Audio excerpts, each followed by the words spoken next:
How's it going, everybody? This is Beat the Bush. You might have heard about mechanical keyboards and now you're researching the internet trying to figure out which mechanical key to get with your mechanical keyboard. This is a 63 key mechanical key tester. It costs $49 and no one is ever gonna buy this to test the key. Now I initially bought this so that I can test it out on camera and show you guys which key is which. But if you look at the mechanical switches that's in this kit, it's mainly Cherry switches, Gateron switches, Caliph switches, Zeal PC, Alias, and a whole bunch of others. When I'm shopping around for keyboards, I haven't heard of half of these keys before. What I feel like most people are interested in is the Cherry MX switches, which are included in this kit, the cheaper Otemu switches, as well as the Romer G switches from Logitech. Now you probably don't have a mechanical keyboard already. You might wonder, what the heck is the difference? Why are mechanical keys so much better? First, you have to realize what a typical dome key is. Basically, dome keys are very easy for mass production. They make a PCB at the bottom. They have various conducting contacts over here, which you need to contact, and then it would signify that the keys are pressed. What happens with the dome key is they fabricate some sort of rubber, and then within that rubber they have a little piece of conductive material at the bottom of the dome over here. So when the key comes down and presses this dome down, it's gonna connect these two contacts, and then the dome has elasticity and it's gonna push the key back up. Now there's nothing wrong with this, it works of course, but the difference here is that for dome keys, it has a slightly different feel to it, and you need to basically bottom out all the way to the bottom before the key is pressed. Just based on the rubber flexing and stuff, you're gonna have a slightly different feel than a mechanical key. A mechanical key, on the other hand, tends to have copper contacts internally, so that when they touch, they signify that a contact is pressed. The resistance of the key is not done by a little rubber thing. Instead, it's done usually with a spring. Now, if you look at the 63 keys, most of the time, different brands would also conform to the same color schemes. They have red, brown, and blue. The industry adopted that the red color is usually a linear switch, so you can just basically say, okay, reds are linear. Now, what do I mean by linear? It means that as you press the button, you have to put increasing force in order to reach the bottom. Therefore, at first when you're pressing the button, you might only put in like say 10 grams of force and it would be at the very beginning. And by the time you hit the bottom, it might be 100 grams of force. And throughout that range, it increases linearly. As you push harder and harder, it's gonna go down more and more. Tactile, on the other hand, will have a little bump as you press the key so that it'll signify to you with a tactile feedback that something is pressed. Now, browns are really good for typing, and this is the type of switch I personally like to use. A Cherry MX brown switch feels like there's a little bump in it. It's kind of like when you drag something across, something bumpy like this, and you feel a little bump across. So when you press it, there's a little bump, and then it activates. Let me press this very, very slowly to show you if it activates before or after the little bump. You see, I can press this a little bit. The light won't turn on because the key is not activated. But if I go over the little bump like that, then the light turns on. This means that the key is activated, and I can go down and it'll still be activated. The Clicky Cherry MX Blue also does not activate until I go over the little bump. In this instance, I have to go over the little bump. You can hear the audible click, and it turns on at the same time. And I can keep on going down and the light will remain on. You see, it does not turn on. And then I hit the bump, I can feel a little bit more resistance, and then it clicks. Now there are more colors than 3 of them, and in order to make things easy, it's basically a little bit heavier version of the colors I already mentioned. The heavier version of the red is just the black, the heavier version of the brown is just the clear, heavier version of the blue is the green.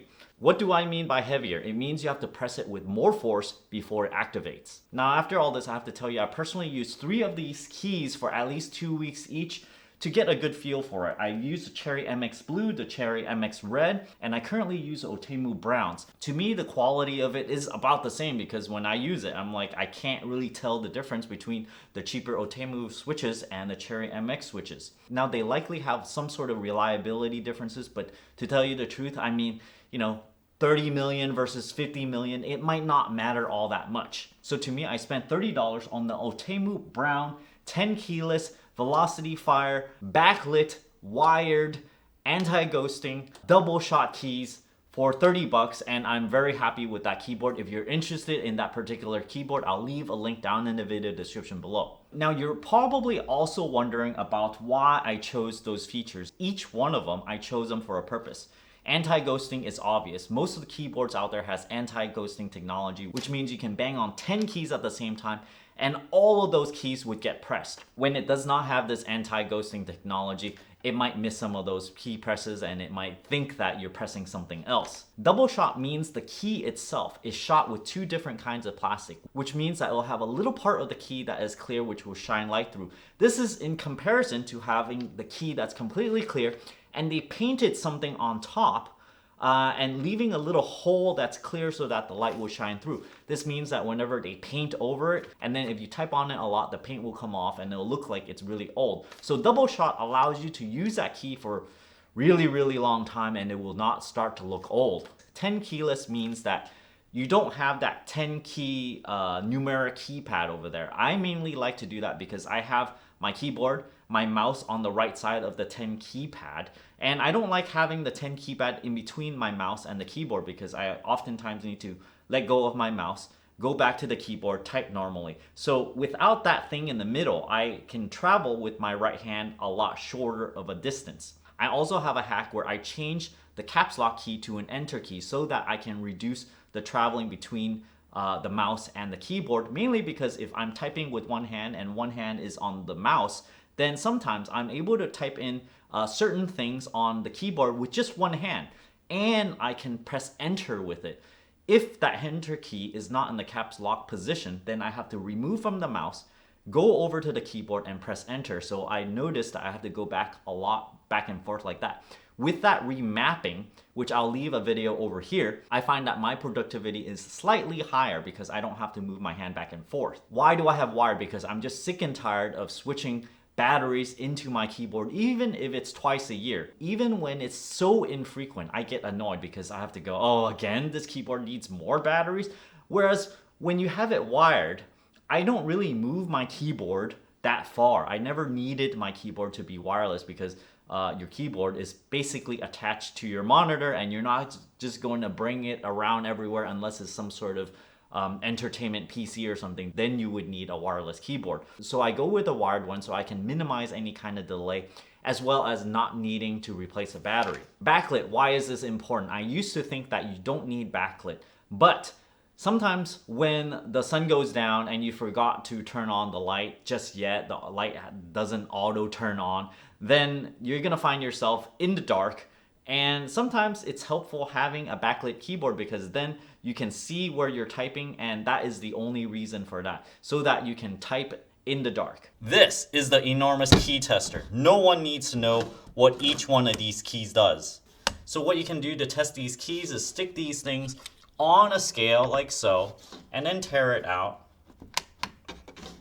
And then I can basically press the brown one until it activates. You can see that it activates around, it seems like about 45, but as soon as it goes over the bump, it reduces in pressure. That's a typical characteristic of a brown switch. A blue one over here, I can press it, it clicks, and then it reduces in pressure. Let me do that again very slowly. It increases, 50, 60, it activates, and then it goes down to 50. So this is a good way to test out the keys if you want to really measure how much pressure each key does. Let me go ahead and use the one that has the LED on it so that you can see when it actually activates. I'm gonna tear this out. Over here, the brown one, I'm gonna press it slowly a little bit more. 39, 42, 47, 40, 50. I'm gonna press the brown one. About 55 it seems. And then I'm gonna compare this with the clear. 60, 65, 70. So yeah, you know, like definitely this one is heavier before it activates. And then we have the blue. I'm gonna press this until it activates. About 62 I saw. About 65 there. And then the green one is supposed to be heavier, so I'm going to press this a little bit at a time. about 71 right there.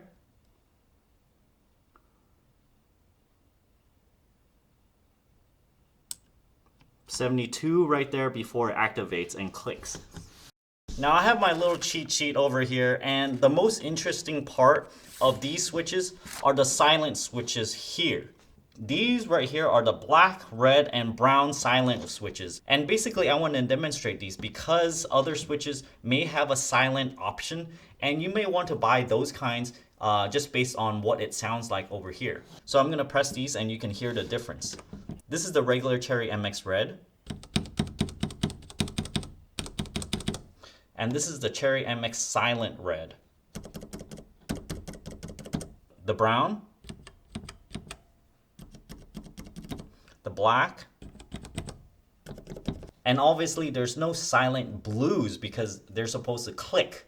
Now when I'm pressing on this, you can hear that, it seems muted in terms of whenever I hit the bottom, it's not making sounds. When I release it, it's also not making sounds. Whereas the regular ones, they make a clack when it goes down, and when it comes up, it also makes a sound.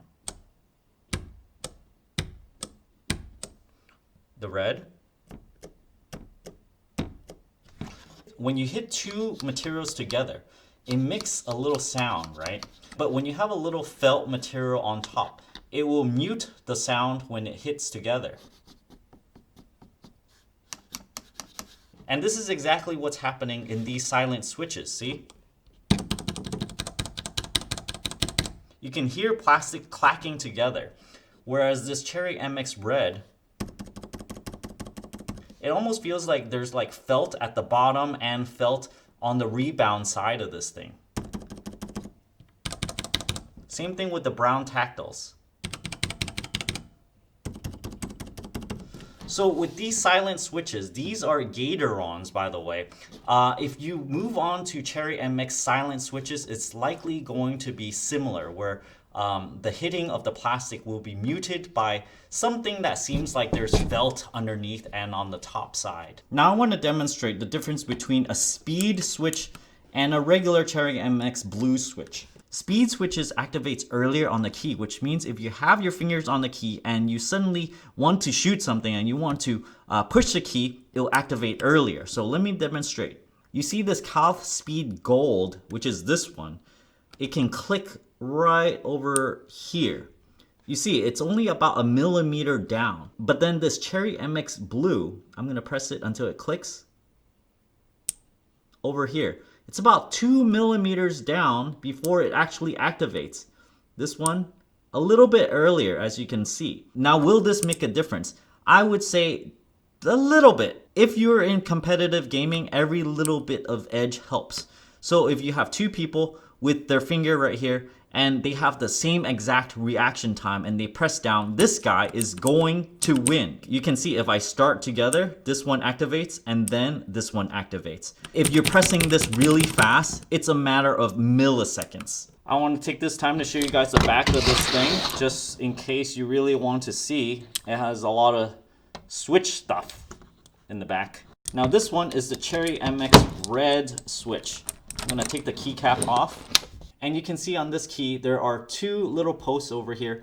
This is what this key is connecting. Once you press this down, it connects these two posts together. There's also a little feature over here for an LED. Now, this LED has only 2 leads, so I can put a sample one in here to show you. It just kind of goes down like that. And it fits very snugly. There are different kinds of LED that you can put here, including on my other one. You can see I have these little dome type ones versus this one, which has a little bit less plastic on it. And basically this one only allows one single color, so that's why you have some keyboards that only has one single color. This one over here is called the Cherry RGB Red. Why do they call it RGB? RGB stands for red, green, blue. And within this switch, if you look at the very bottom, there's like a little rectangular cutout over here. This is mainly for a RGB LED to sit on the PC board underside of it, and it'll shine through this little hole so that your key will turn red, green, or blue, or any color of those combinations. Now it doesn't use this one, so whenever the key says RGB, it just basically indicates that it's built so that you can use multicolor LED behind the switch. You might be interested in what one of these key pullers does. If you want to remove this key, it becomes very difficult to try to do it with your fingers. If you use like a little screwdriver, it might hurt the key. So you use one of these key pullers. It usually comes with your keyboard. You just kind of wedge this in between, put it in there, it locks in place, and then it comes off like that. Pretty easy. So thanks for watching this video. I hope this gives you a really good overview so that you know every single detail, every single feature that you would want from a mechanical keyboard, and you can just go out and go, yeah, you know what, I want 10 keyless or not. I want wired or not. I want a Cherry MX switch that is red, brown, blue, black, clear, or green, or maybe you want the Otemu ones that are cheaper, which I think is perfectly fine. You might also go, yeah, you know what, I really want the speed kind because you're a gamer. You want your activation to be much quicker than, you know, regular switches like these. Thanks for watching this video. I hope this video helps you select your perfect mechanical keyboard. If you're interested in supporting this channel, check out my Audible link down in the video description below where you can get a free audiobook. If you don't like this audiobook or this service, you can cancel it before the subscription expires, and you can still keep this audiobook for free and help benefit this channel. Don't forget to give me a like on this video if I help you select your perfect mechanical keyboard. And as always, don't forget to push that subscribe button and ring that bell icon. Thanks for watching.